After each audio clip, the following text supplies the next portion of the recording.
A rough, broken voice came from the back room. "Dad, it hurts." Nate froze in the doorway.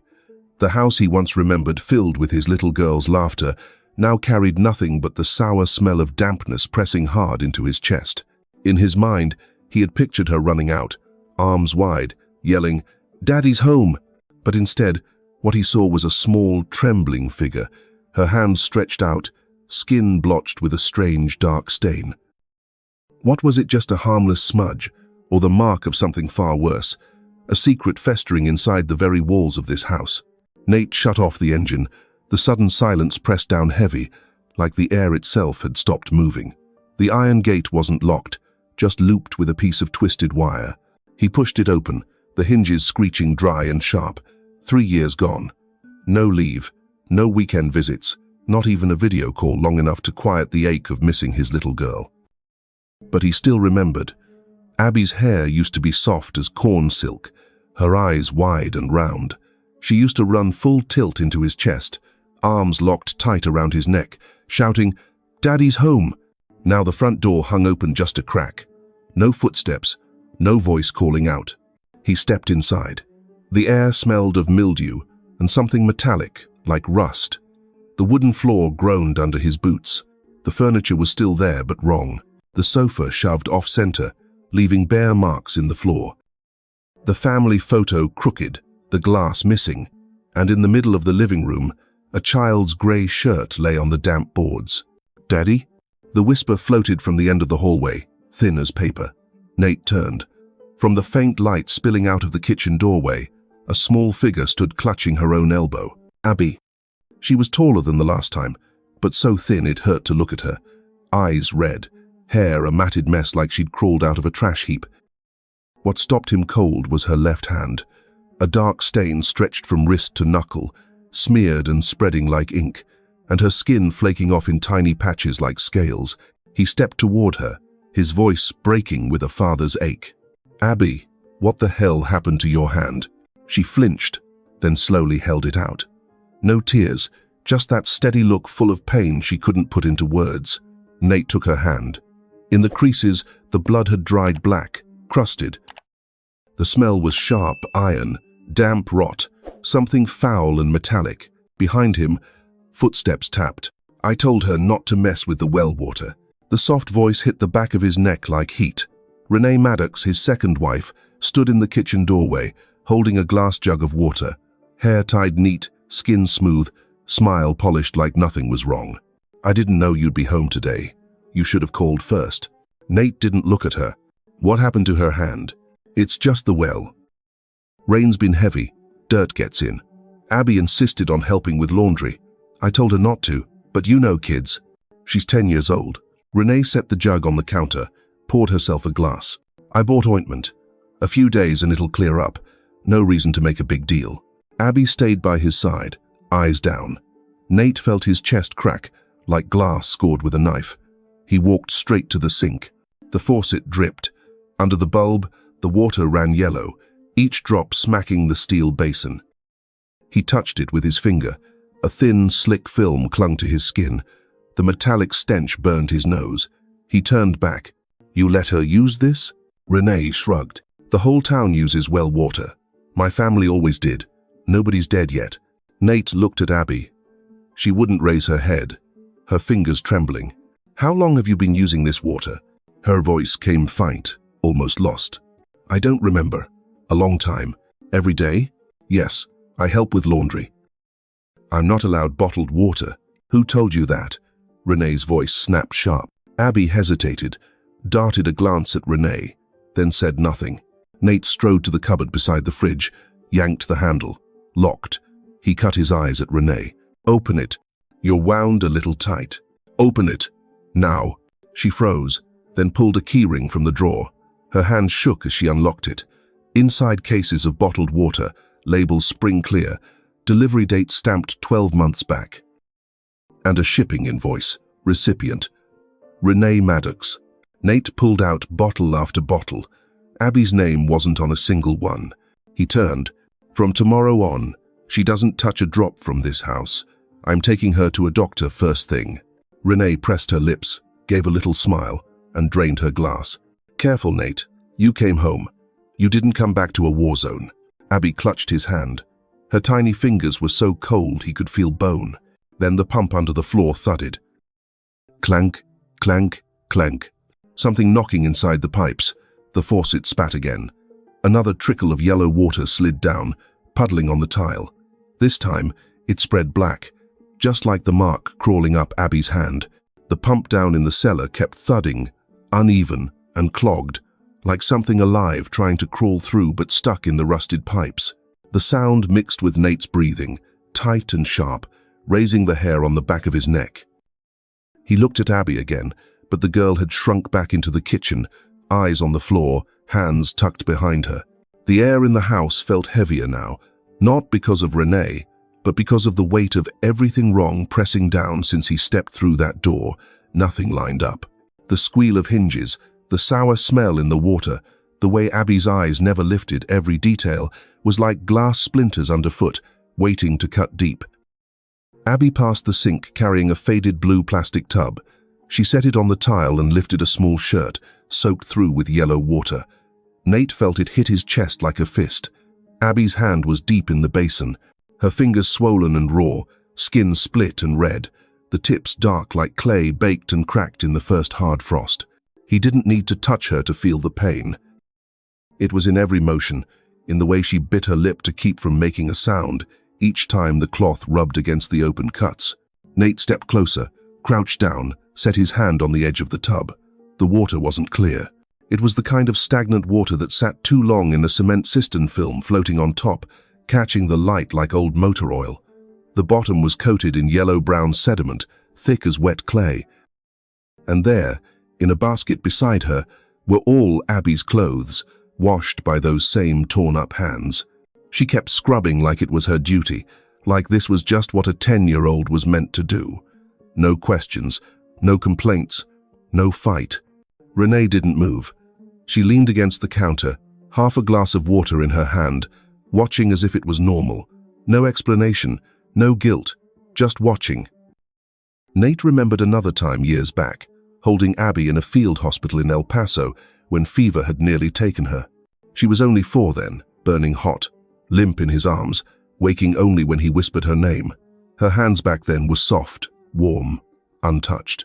Now those same hands looked eaten away, as if left too long in something corrosive. He couldn't pull away. His fingers stayed pressed to the rim, feeling like he was touching the edge of a crime. His voice came low, heavy as lead. "How long have you been doing laundry like this?" Abby didn't look up. She murmured, "Mom said I had to help. She's tired." Nate shot a look at Renee. She shrugged. She wanted to help. I didn't force her. There was no excuse for what he was seeing. A 10-year-old doesn't stick her hands in poison water unless someone makes her or leaves her alone long enough to think she has to.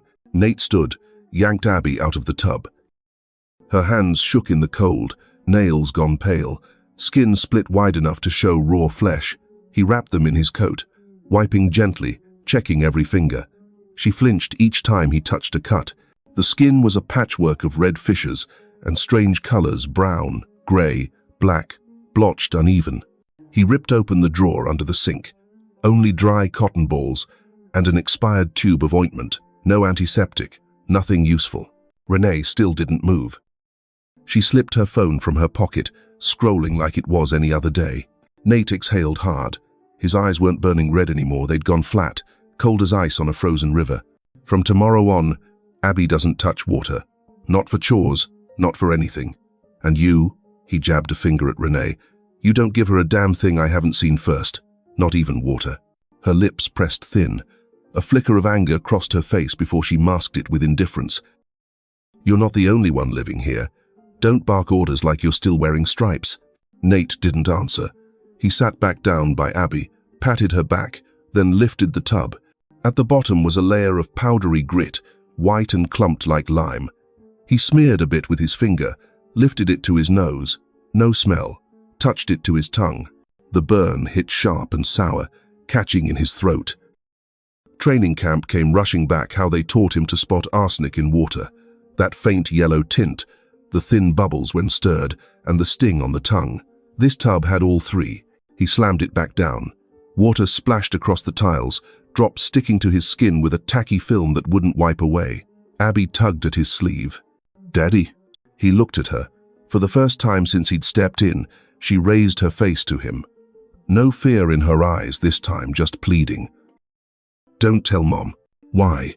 "She'll get mad. She'll say, I'm ungrateful." His throat tightened. He wanted to pull her in, hold her, but was afraid of hurting her cracked hands. Abby lowered her head, then whispered, "I'm not allowed bottled water." The words were barely sound, almost swallowed in her breath. But to Nate it was like a stone dropped on thin ice, no echo, just cracks spreading underneath. He squeezed her shoulder. Abby pressed her face into his coat, like she'd waited forever just to lean on him again. Nate looked back at the sink. Another drop fell, yellow, heavy. It hit the tile and spread out black, slick as tar, same as the stain crawling up Abby's hand. That blackness wasn't just in the house.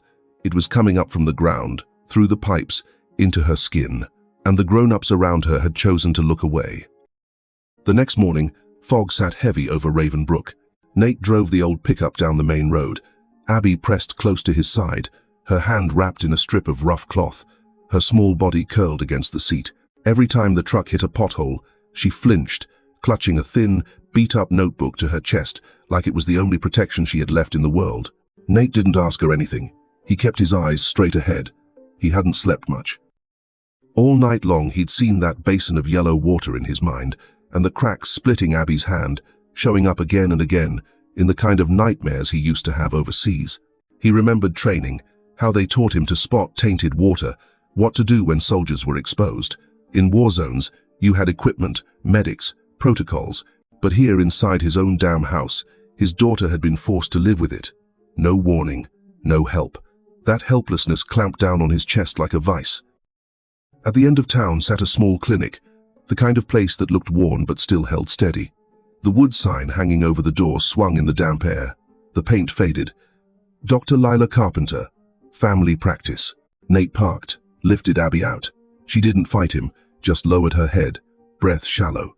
Inside, the place smelled of antiseptic mixed with dried herbs hanging in the corner. Dr. Lila, hair silver and tied back neat, moved quick, eyes sharp. She didn't waste time with greetings. She just gestured for Nate to set Abby down on the exam chair. The lamp lit up Abby's hand. The cracks showed clear now, red at the edges like paper scorched by flame. Dr. Lila pulled gently at Abby's fingers, the light catching more patches of darkened skin climbing up her arm. Her eyes narrowed, brows pulled tight. Not the look of someone seeing a normal rash. She checked Abby's wrist, then tilted her chin up. Along her neck, faint spots were spreading, small but even. Abby bit her lip, silent, but her body was stiff as wood. Nate stood beside her, fists clenched so hard his knuckles popped.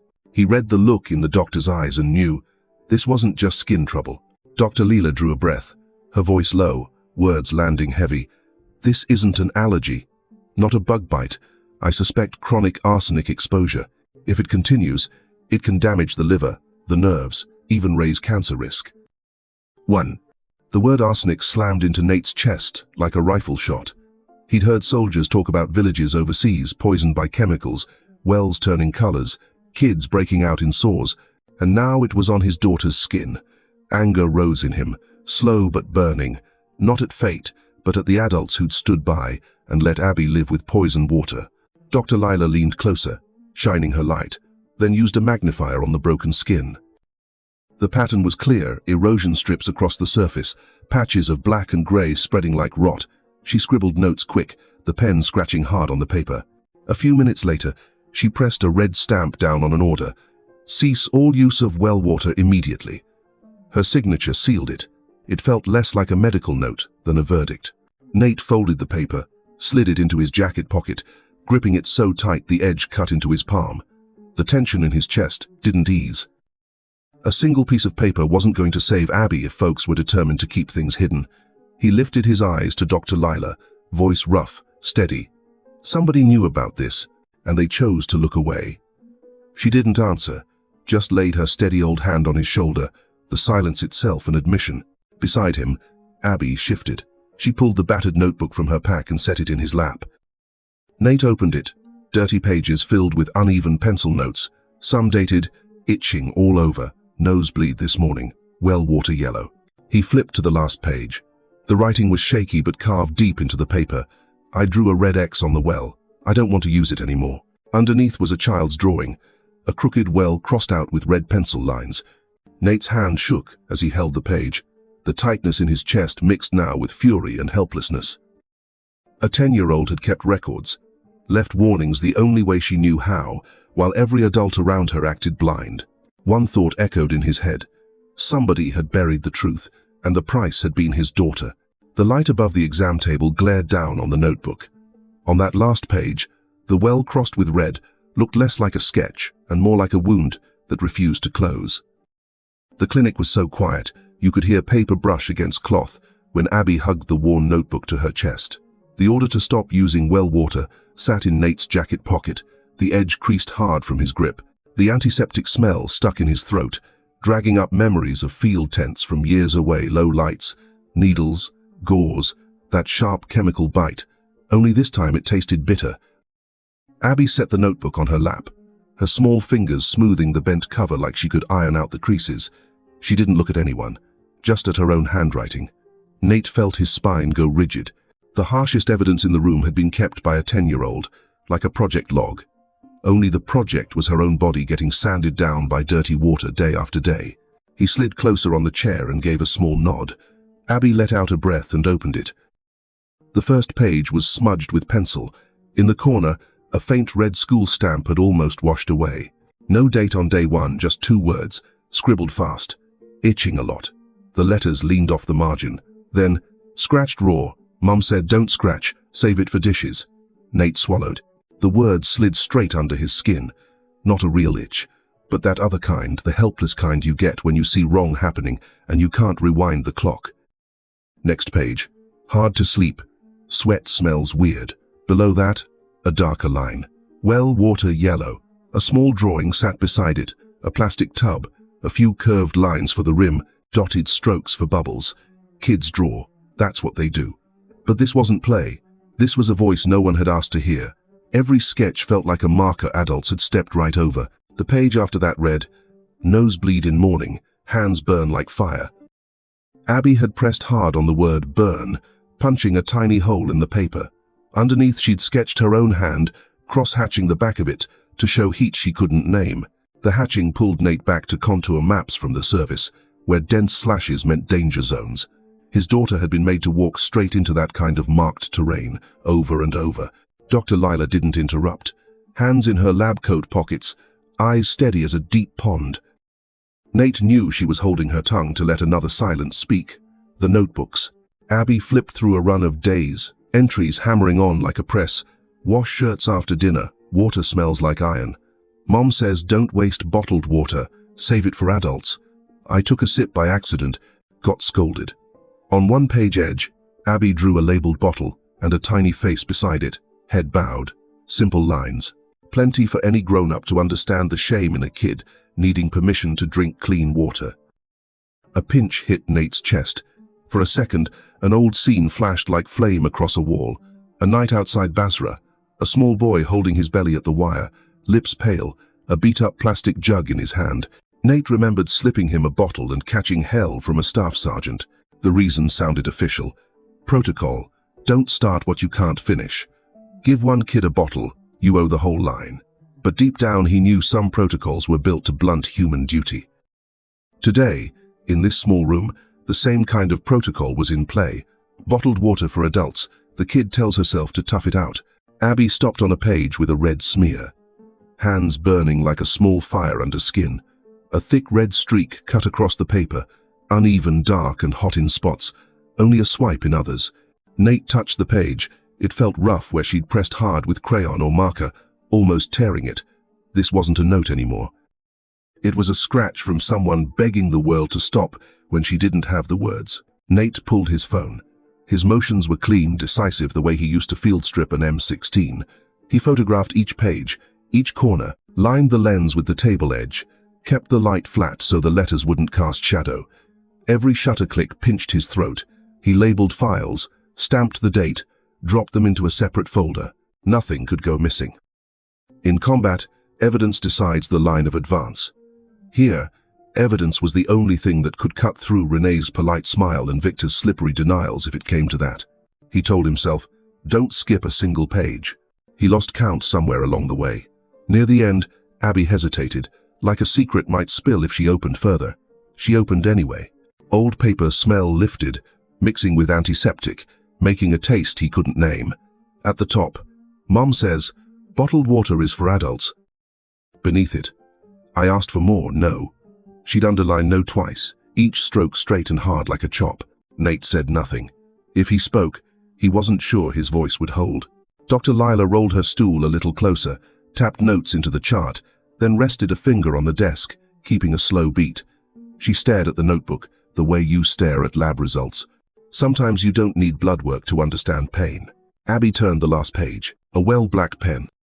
The mouth a wobbly circle, hash marks for brick lines. Across the top, one red slash from upper left to lower right, and another from upper right to lower left, an X thrown hard. An adult would measure, square it, make the X neat. A child doesn't do neat. Abby's X shook, red ink thick here, thin there, running past the edge into the margin like her hand couldn't let go. Under it, 3 words, I fear the well. Nate sat up, didn't shoot right away. He stared at the drawing longer than needed. Partly because his hands might tremble, partly because he wanted it etched into his head so clean that if every file vanished, he could still testify to each stroke of that red X. He felt Abby's heartbeat through the thin coat sleeve against his arm fast, the way a kid's runs when a fever breaks and someone finally names what's wrong. He raised the phone. Click. In the hush, the shutter sounded like a gavel. Dr. Lila slid her chair back and pulled 2 more sheets. Instructions for drawing blood and urine to test for toxins, and a short guide for what to do while arsenic exposure was suspected. She kept it simple, like a movement order. Stop all well water now. Keep it off the skin. Use bottled water you control. She tapped the original order again. Nate nodded. His answer sat plain in his eyes. Abby nodded too, like she understood the well wasn't a friend. It was a tunnel connecting their house to something worse up on the ridge. Nate closed the notebook and handed it to her. He stood, pocketed the phone. No extra thanks, no speech. Dr. Lila didn't need it. She gave him a small nod, the kind you get from someone who's witnessed more than most folks care to admit. He took Abby's hand, slid the chair back, and got ready to go. Down the hallway, Nate's steps slowed. In the frosted window, his shadow stretched long and broke at the door handle. Another memory cut in. Cold sun at a mountain base. The day he read a letter saying Abby's mother had gone, left the house and the child. He'd thought that was a high watermark for pain. Today he learned the line can move, raised by small things like a plastic tub and a school notebook. Outside, the fog had thinned. The wind still stung, but the sky had gone pale blue. Nate buckled Abby into the truck and set the notebook between them. He turned the key. The old engine filled the morning's hollow silence. Tires rolled over gravel, the sound like a dull knife grinding through dry corn. He swung into the little market. No thinking, no debate, straight to the water aisle. He stacked enough bottles on the counter for days. Each case tugged his left shoulder, but that ache was easier to take than watching Abby dip her hands in that well again. He paid, cracked a case by the door, poured a capful for her. She took it, hesitated one beat, then sipped. The skin around her mouth looked pale, but her eyes brightened a notch, that fragile kind of bright you get when you're finally allowed to do something ordinary. Nate glanced at her hands. The splits looked a shade less purple tucked into the thin gloves he'd grabbed from the next aisle. Back at the house, the mildew smell still hung low.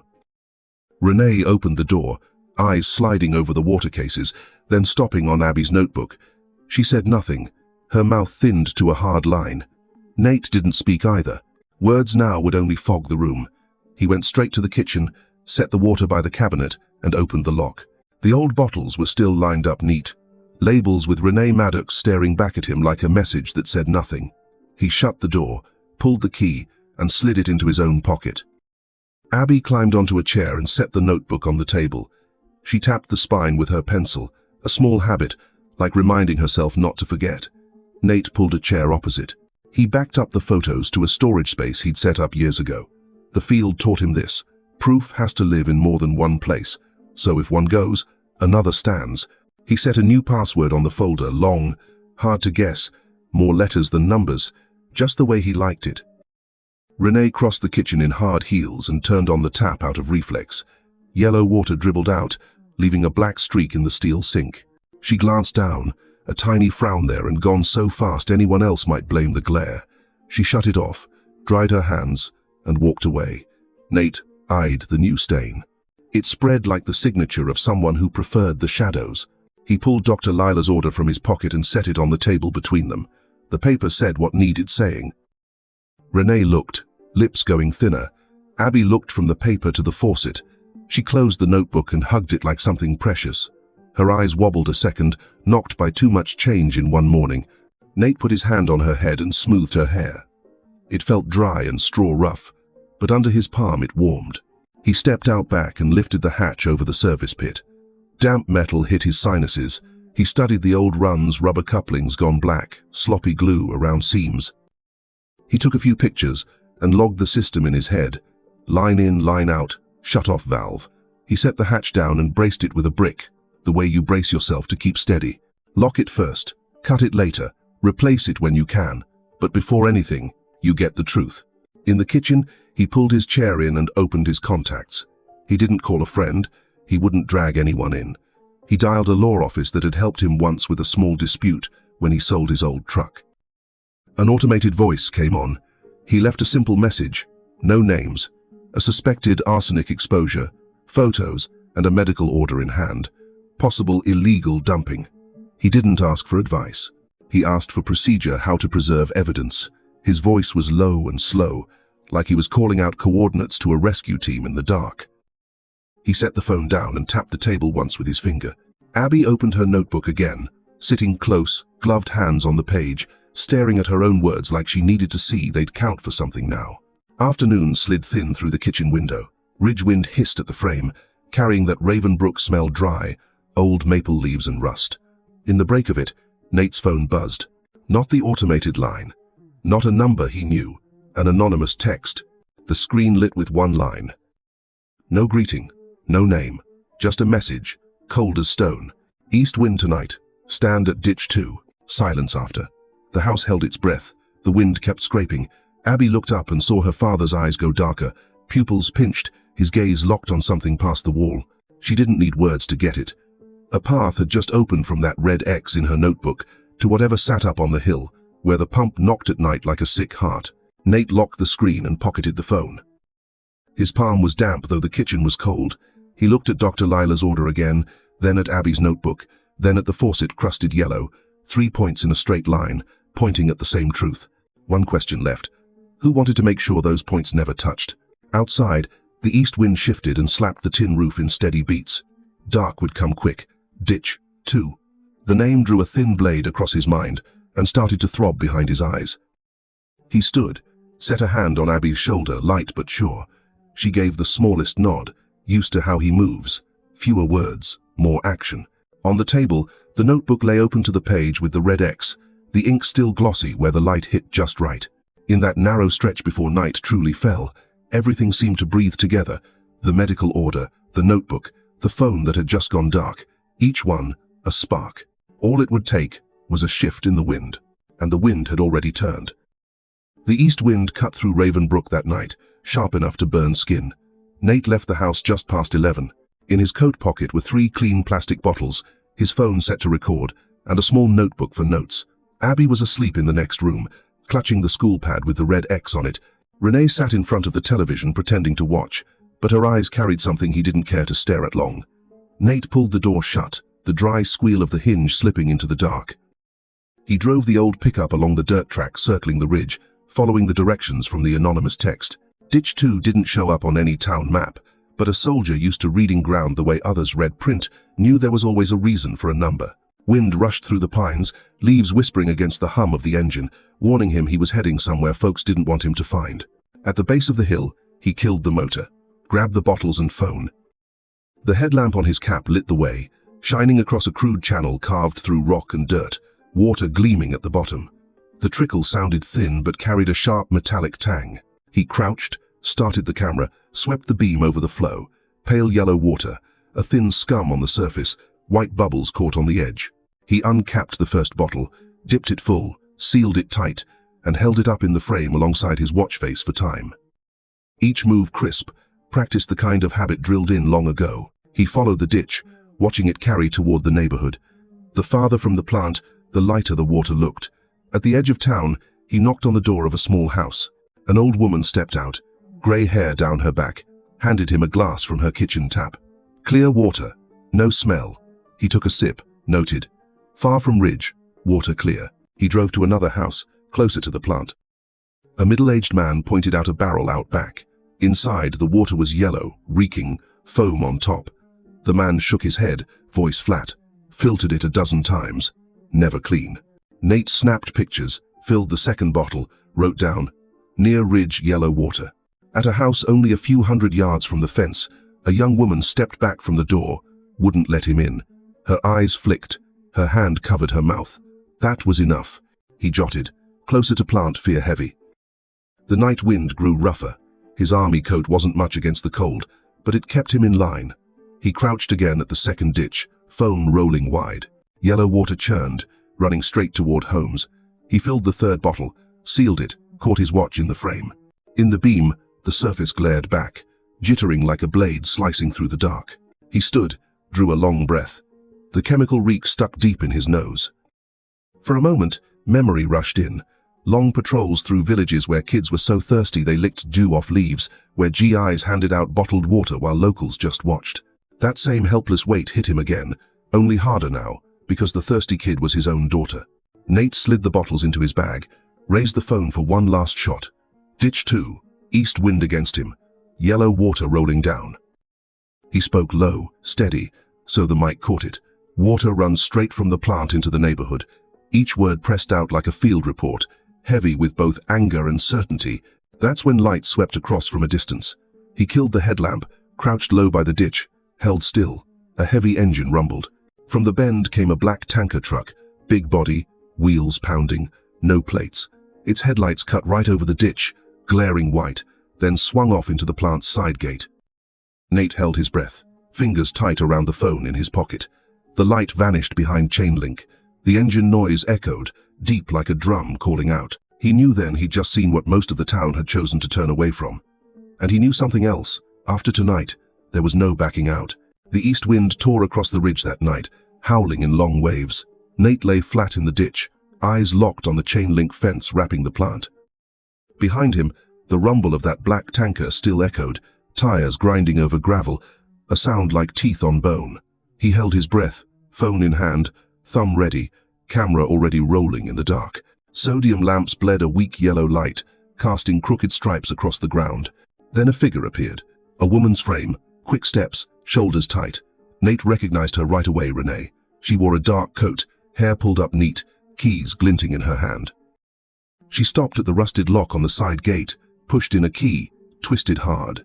The metal snapped open with a dry crack, like an order to let sin march straight through. Right behind her stood a tall man, broad coat, face half shadow. The tanker's headlight caught just enough to show the narrow eyes, the set jaw, the firm way he moved. Victor Harlan. His name had been tied to this plant since the day it rose out of the dirt. Renee swung the gate wide. The tanker roared, belching thick smoke, and rolled inside slow but heavy, the ground trembling under its weight. Nate kept his lens steady, tracking the whole thing. From the rear came the groan of valves opening waste, pouring into the system, metal walls echoing like the breath of some caged beast under the ground. Victor handed Renee a packet of papers, smooth, like this wasn't the first time. The header flashed clear under her flashlight. Reservoir maintenance. Pages with neat lines, blank spaces for dates, forged signatures ready. Nate zoomed in, caught it all. That sheet of paper was the cover for the poison he'd heard spilling only seconds ago. He forced himself still, though the heat in his chest pounded hard. His 10-year-old daughter was wearing the cost of those forged pages on her skin. Renee folded the packet, tucked it into her bag. Victor set a hand on her shoulder, spoke something Nate couldn't hear over the engine and the hiss of waste. She didn't brush it off. She tilted her head, listening close. That tiny gesture turned Nate's gut. In the dark he saw it plain. This wasn't suspicion anymore. It was collusion, alive in front of him. Nate swung the camera back to the ditch beyond the fence. From the tanker's tail, a fat pipe jutted into the trench, spewing thick yellow waste. White foam hissed on the surface, heat rising, carrying a sour stench. The east wind dragged it down the slope, straight into the channel he'd filmed before. By morning, the town would be drinking this. For a moment, memory flashed Afghanistan. A night watch in the desert. He'd seen fuel trucks without plates, no markings, diverting into nowhere. Hidden deals, swapped cargo, trades off the books. And here it was again, home soil, same picture, black trucks, false papers, and the fallout falling on his own child. He pressed the phone against his chest and whispered into the mic. East wind, side gate, Renee unlocking, Victor Harlan handing papers. His voice trembled, not from fear but from choking back rage. Inside the yard, the tanker finished its dump, gears grinding as it backed off, flinging stones. Renee pulled the gate closed. Victor slipped her another slip, stamped faint.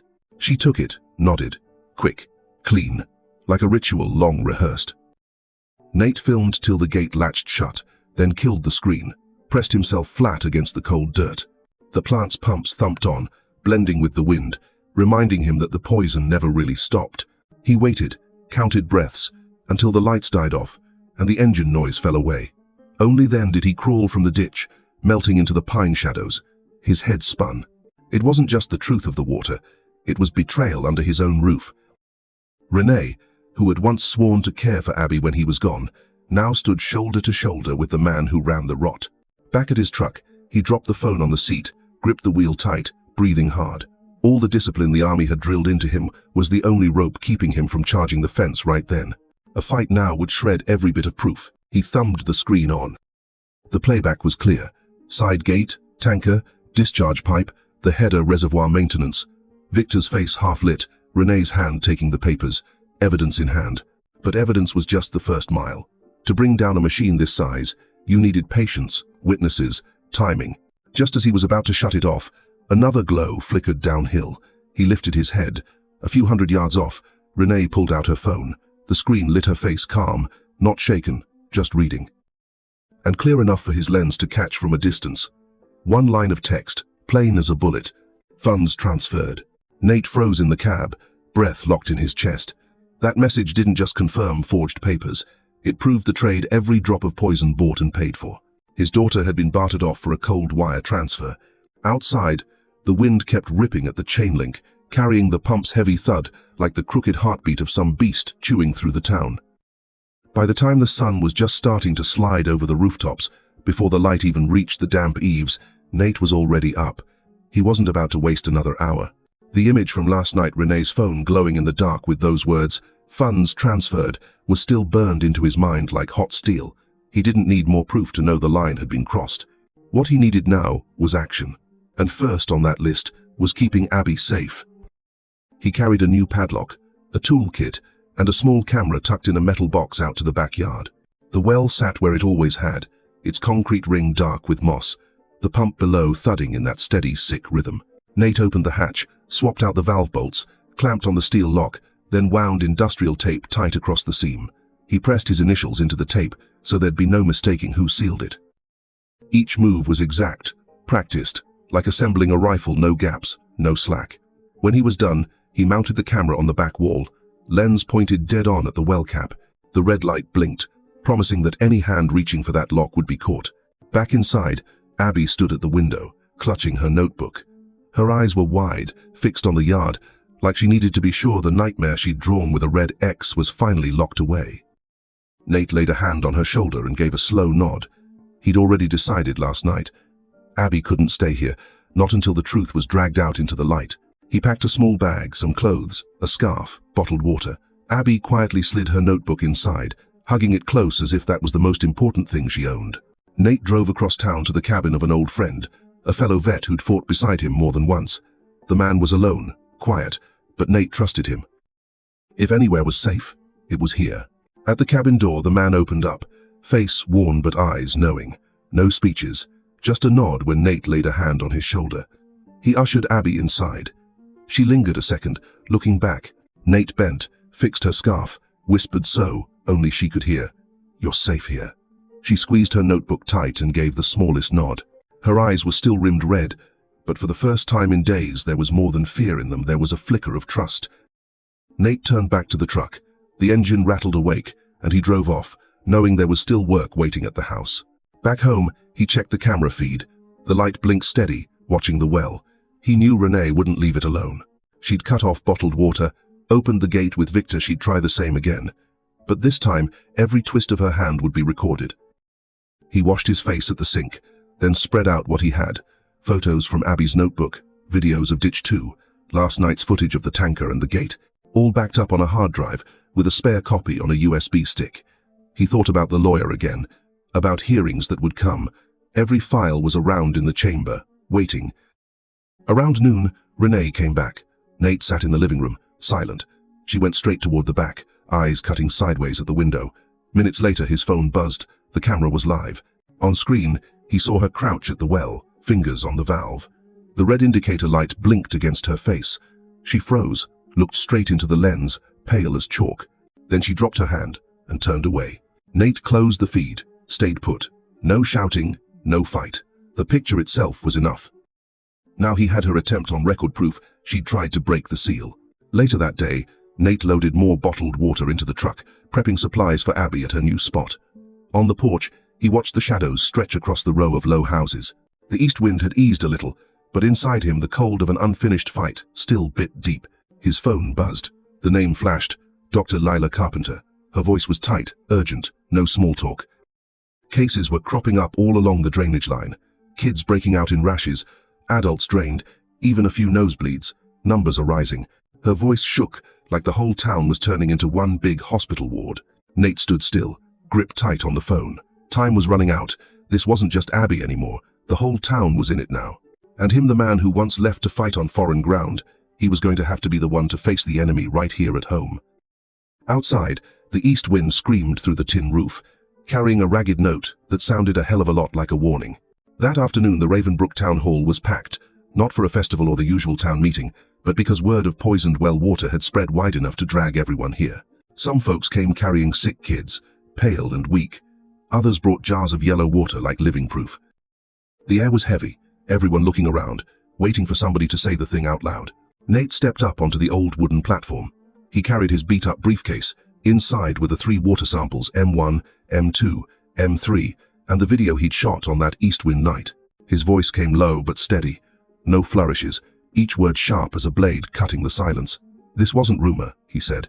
This was fact, what he'd seen with his own eyes and caught with his own hands. He hit the projector. The wall lit up with images. Yellow water spewing from a pipe, white foam rolling, the roar of machinery in the night. The whole hall held its breath. He unrolled a copy of the town's engineering map, tracing the red line of the runoff ditch that led straight from the plant down into the neighborhoods. The line wavered under the light, but no one could mistake it. Murmurs broke out, sharp breaths, even curses. Fear that had sat quiet for years was turning into anger. Renee showed up then, trying to wear that soft smile, her voice light as air. Kids just get dirty, we've all been using the well. But the looks in the room had changed. People stared straight at her now. They'd seen the video, they'd seen the map. They'd watched their own children get weaker by the day. Nate didn't argue. He just lifted Abby's notebook, pages scrawled with shaky words, itching, nosebleeds, and that red X slashed over a drawing of the well. The screen showed it all. A young mother in the crowd broke down sobbing, clutching her child. Others went silent, the weight sinking in. Nobody was buying sweet talk anymore. The county prosecutor was there, scribbling notes, his face tight. He stood and spoke plain. What we've seen here today is enough to take the next step. A search of River Bend. His words landed like a gavel, final and heavy. Nate stepped down, his hand still trembling but his chest lighter. He knew now the truth wasn't his burden alone. The people had seen, they had heard, and they had decided to stand. Outside, the east wind picked up again, rattling the tin roof of the hall, ringing like a bell. The fight wasn't Nate's alone anymore. It belonged to all of Ravenbrook. Morning settled over Ravenbrook, under a thin sheet of fog. But around the River Bend plant it was a different picture. Sirens, boots hitting pavement, and floodlights washing over the steel fence. The warrant had been signed the night before. Now the police and environmental inspectors were here, carrying thick folders, sealed bags, and the kind of silence that comes with official reckoning. Nate stood outside the fence, old army jacket on his shoulders, not stepping in, just watching. He knew this moment mattered more than any private fight. This was the time for the law to speak. The main gate swung wide. Workers gathered in knots, pale-faced. Some avoided the inspector's eyes, some just stared at the ground. A few managers tried to look calm, but tension clung to every move they made. Metal clanged as each department got sealed off.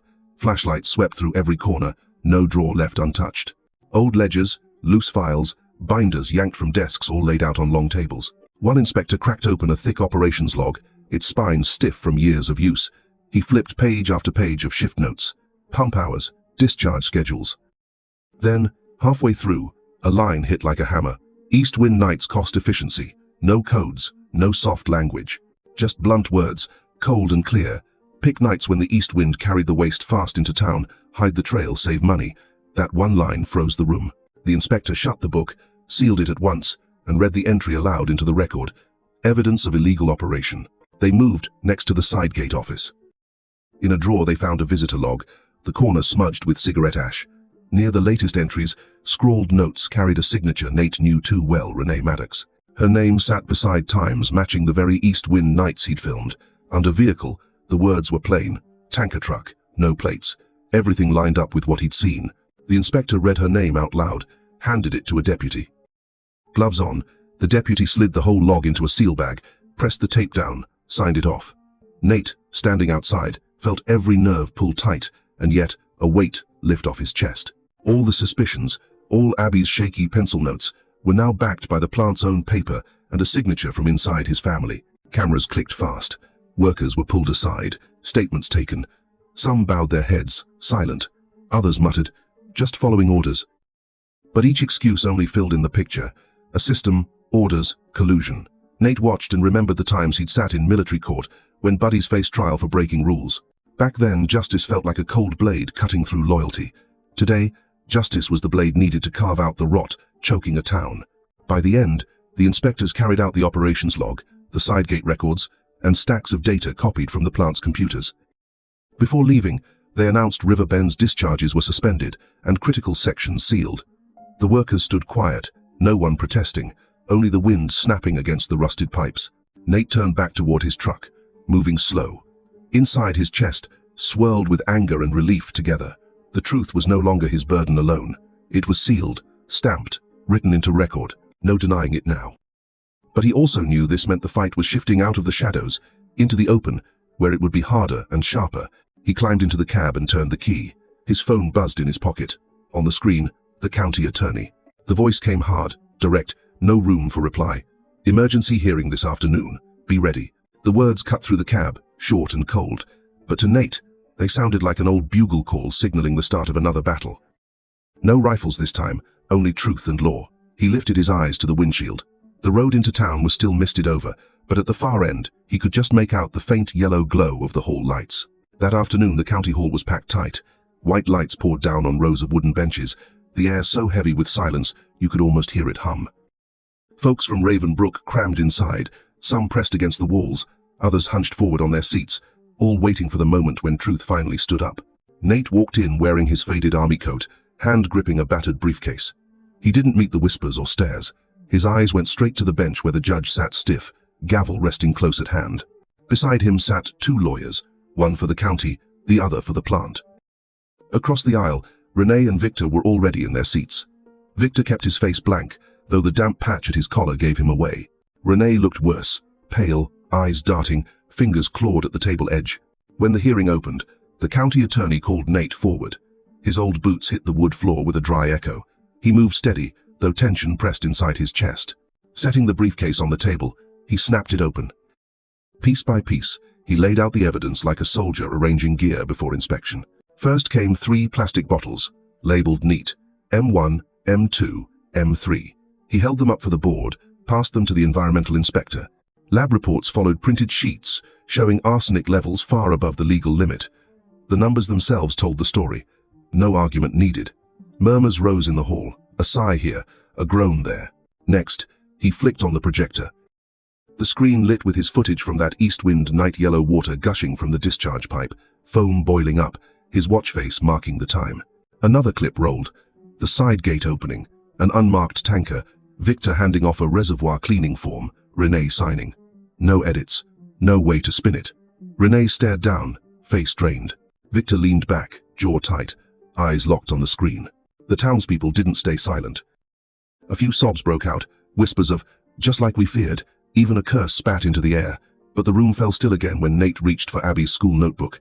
He didn't wave it high. He opened it, let the light fall across a child's uneven handwriting, itching all over, nosebleed in the morning, hands burning, water yellow, bottled water, only for adults. Then the last page red line slashed over a drawing of the well. Nate raised the book, hand gripping hard, voice rough but carrying. This is the testimony of a child, a cry for help the adults around her chose to ignore. The hall froze.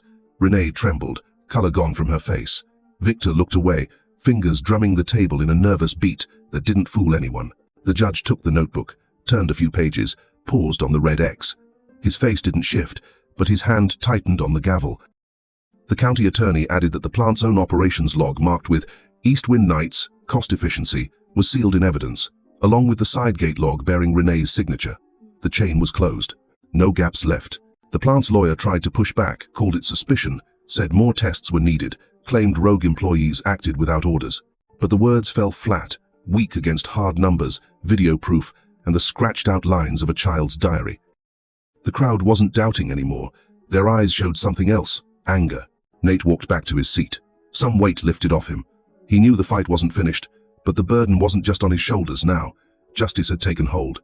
He was a witness now, a father who brought the evidence forward. The judge sat silent for a long moment. Then he raised the gavel and struck hard. The sound cracked through the hall. His voice followed, each word heavy as stone. Criminal proceedings will be opened against Victor Harlan and Renee Maddox. The hall erupted. People whispered. A few jumped to their feet.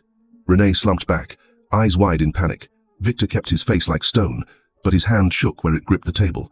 Nate stayed still, eyes shut for a breath. Justice had shown its face, at least in part. But he knew this was only the beginning, the start of a longer fight to cut the poison out of every well and every home in Raven Brook. The county courthouse opened earlier than usual that morning, and by the time the clock on the wall read 8, the front steps were already choked with people. Folks had come from every corner of Raven Brook, not to spectate like it was some show, but because they were tied to it now, bound by the water they'd drunk and the sickness they'd seen in their own homes. Mothers clutched little ones with skin rashes that hadn't gone away. Fathers stood with arms crossed, jaws set hard, eyes carrying the same mix of worry and grim expectation. Neighbors who rarely spoke to each other gathered close, whispering low. No one wanted to stand outside the line anymore. Inside the courtroom, the air was sharp with the smell of floor polish and old wood. Cold white light fell from above, bouncing off the benches where people sat, pressed shoulder to shoulder. The flag hung still at the front, and beneath it the judge's bench loomed, with the prosecutor's table to one side and the defense to the other. The defendant's row sat waiting, empty for the moment. Nate took a seat in the front row, directly behind the county prosecutor. On the table ahead of him sat what he'd carried in again and again these past weeks. The sealed water samples marked M1, M2, and M3. The lab reports with numbers that screamed louder than any words. Abby's school notebook, dog-eared and stained, her pencil marks pressed hard into the paper. All of it sat ready to be raised one more time. He sat straight, back stiff, eyes forward. Across the aisle, guards ushered in Victor and Renee. Victor wore a black suit, shoulders square but face stiff as stone, the kind of stiffness that looked more like pressure burying him than strength holding him up. Renee looked a wreck hair unkempt, eyes rimmed red, hands twisting in her lap until the knuckles whitened. The crowd's murmur dimmed as they took their seats. The judge entered, gavel striking once, and the trial began. The prosecutor wasted no time. He moved through the evidence piece by piece, building the chain clean and unbroken. First, the video of the discharge pipe on an east wind night filled the screen. The sound of that poisoned water rushing out filled the room until no one shifted in their seats. People held their breath, as if the stench of arsenic might seep through the speakers. Then came the gate logs, the notebook from the side entrance, Renee's signature visible in black ink under the harsh light. Each page turned like another nail hammered in. When the witnesses were called, the weight in the air only grew heavier. A young worker stepped to the stand first, shoulders hunched, voice tight. At first his words stumbled, but then he caught himself, speaking steady. He told of nights when orders came down to stand outside and check equipment, while the valves were being cranked open wide. He spoke of fear of losing the job that fed his family, fear of speaking out while others stayed quiet. He said the silence had eaten at him for months. As his testimony rolled out, people in the gallery shifted. Some whispered sharp, some wiped tears. By the time he stepped down, head lowered but back straighter, the room seemed to breathe with him, like a man had finally set down a load he'd carried too long. Then Dr. Lila took the stand. Her white coat seemed too formal for this place, but her voice, slow and steady, carried weight more than any robe or badge. She laid down her thick file, page after page of cases, rashes spreading across children's arms, fatigue dragging at adults who had once worked hard without pause, nosebleeds at dawn, headaches that never let up.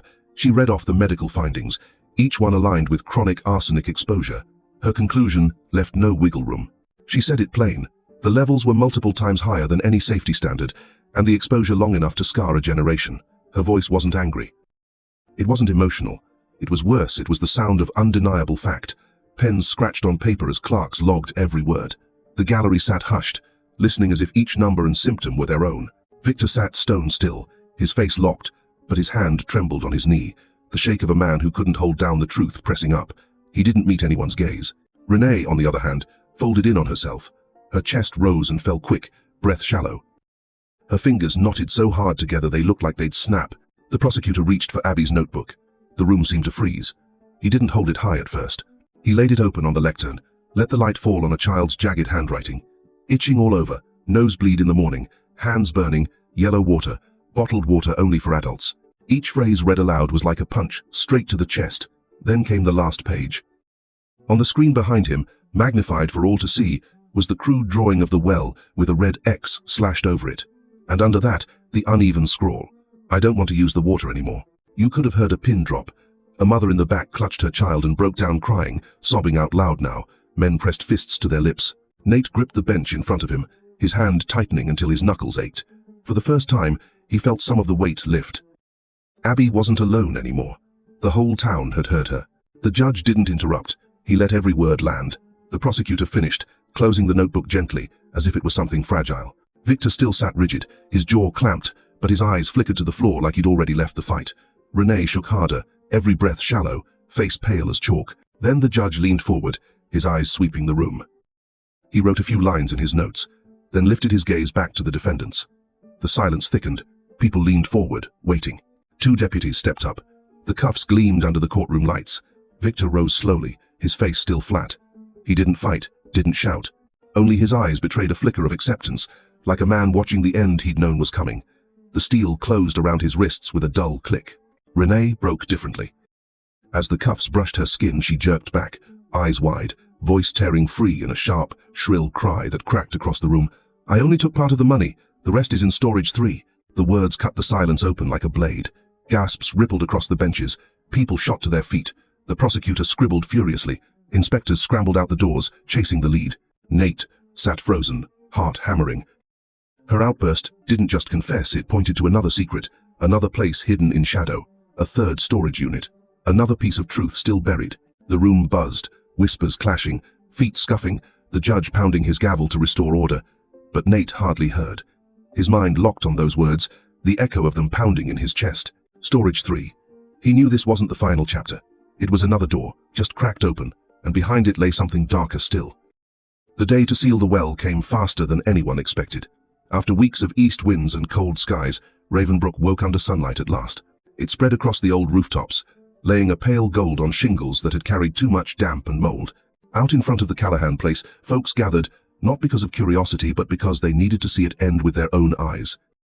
The old well sat there like an open wound, its concrete rim streaked with moss, the shadow of its throat still carrying the sound of the pump that had poisoned them. Nearby, a truck stood ready with a cement mixer, shovels lined against the fence. Some of the men who'd worked the plant came, their faces stiff, standing beside mothers with babies, and old folks leaning on canes. No one had been asked to come, but they came anyway, as if drawn by the weight of unfinished business. Nate was there before the crowd built. He wore gloves and the same faded field jacket that had followed him from service, though his step seemed lighter than in past days. Abby held his hand, the other arm clutched tight around the battered school notebook with its red X. The black streak on her hand had faded but not vanished, a scar etched in skin like a reminder he'd never have the privilege to forget. Dr. Lila stood among the townspeople, her eyes fixed on the men preparing the mixer. Neighbors who had kept their heads down for years now brought bottled water, bunches of wildflowers, or simply themselves. They were here to close the chapter together. When the machine growled and the first pour of cement rattled down, the crowd went silent. The sound was harsh, like rocks hitting the bottom of a hollow chest. Each shovel of dirt, each bucket of cement was more than filler. It was memory and pain being sealed. The first worker to lift his shovel shook a little, but the dirt fell steady, striking the dark throat of the well with a dull thud. Then, one by one, Others stepped up. A grey-haired man, a young mother with her child clinging to her hip. Even a few children insisted on tossing a handful of dirt. It wasn't about ceremony. It was about saying they wouldn't pretend anymore. They were putting their hands into the act of ending what silence had allowed. Nate stepped forward, gripped the shovel, and threw a load down. The weight in his arms felt familiar. The sound of the earth landing deep carried him back to the nights he'd lain flat in the ditch by the plant, listening to tanker trucks empty their poison. This time, though, he wasn't alone. He looked up and saw shoulders packed around him, neighbors pressed close. It wasn't just his fight anymore. When Abby's turn came, the crowd shifted to give her space. She walked forward shyly, holding a small stone. Scratched across its surface in rough red marker was another X. She dropped it into the well. The clatter it made was small, almost fragile, but it traveled through the silence of the crowd like a bell. People's eyes filled. Some wiped tears quick with the back of their hands. That X had once been her lone cry for help. Now it was the town's declaration. No child would be forced to drink poison again. Bit by bit, the hole filled, and soon the ground lay level. On top they placed a simple marker, nothing ornate, just a stone slab etched with the words, "A well was here. Do not forget." Abby set her handful of wildflowers on it, stems crooked, petals trembling in the breeze. The sunlight caught the bottles of water people passed around, gleaming clear, as if mocking the years of yellow that had filled their sinks. Dr. Lila twisted open a bottle and poured into a cup. She held it out to Abby. The girl looked at it, hesitant. The water was clear, no foam, no smell. She lifted it to her lips, took a sip. Her shoulders loosened as the coolness slid down. For the first time in months, her face lifted in a smile, small but real. The crowd broke into applause, not loud, not wild, but steady. Hands clapping together like warmth spreading. Nate stood back, tugged off his gloves. His scarred hands breathed in the cold air. He let the breeze wash over him, eyes resting on Abby's face. Relief seeped into him, not triumph, not victory, just release. For once, the weight pressing his chest gave a little. He knew there were more battles to come, but at least today, Abby had swallowed clean water without fear. That was enough to stand on for now. The crowd thinned as the sun dropped lower, leaving scuffed footprints in the yard and the fresh marker stone behind. Nate stayed to help gather tools, folding his gloves into his coat pocket. Overhead, the sky spread blue and open, rare after weeks of grey. He lifted his face into it, and for the first time in longer than he cared to count, he let out a sigh that wasn't cut short by worry. Then his phone buzzed. He pulled it from his pocket. The sheriff's name flashed across the screen. Nate answered. The voice came quick, tense, stripped of ceremony. Storage 3 is empty. There may be another discharge site. The words hit hard. He clenched the phone, eyes lifting toward the ridge where the plant crouched silent in the distance. The relief he'd just felt drained out, replaced by a cold streak crawling down his spine. The well was buried, yes, but the monster wasn't dead. The fight had only been sealed halfway. And standing in the fading light, with Abby's laughter still faint behind him, Nate understood. The town had taken its first step, but for him, for the soldier who couldn't turn his back, the war wasn't done. Not yet. The story makes one thing plain. War isn't the only thing that leaves scars. Neglect, right here at home, can cut just as deep and ruin not just one person, but an entire generation. It reminds us that what's needed isn't always raw strength, but the courage to stand up and say no when something's wrong.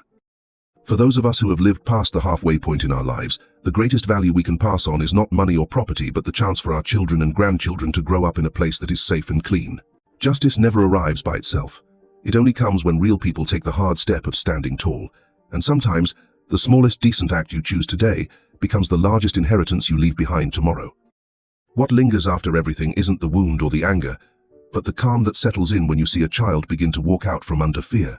A soldier may come home burdened with losses that no one else can count, but if he can still keep hold of the one thing that matters, a heart steady and strong enough to shield his family, then he hasn't been defeated. In that quiet, in that simple act of protection, we come to see the truth. Justice doesn't always arrive with a gavel or a headline. Often, it begins in the most ordinary of choices, the moment you choose to do right by someone weaker, the moment you refuse to look away. That is where healing starts, not with big speeches, but with small acts of decency that build on each other. And when you step back and think about it, that's the real lesson. Scars don't have to define the end of the story. They can mark where we chose differently, where we decided to protect instead of ignore. Maybe that's the measure of a life well lived, not how much we gathered, but how much safety we carved out for those who come after us. So when an old soldier sits quietly at his kitchen table and watches his daughter drink a cup of clear water, there's no parade, no cheering crowd. There's just the deep knowing that he stood his ground when it counted, that he turned a child's cry into a community stand. And in that silence, We understand that justice can be born out of something as simple as kindness, steady and stubborn, holding firm when the night is longest.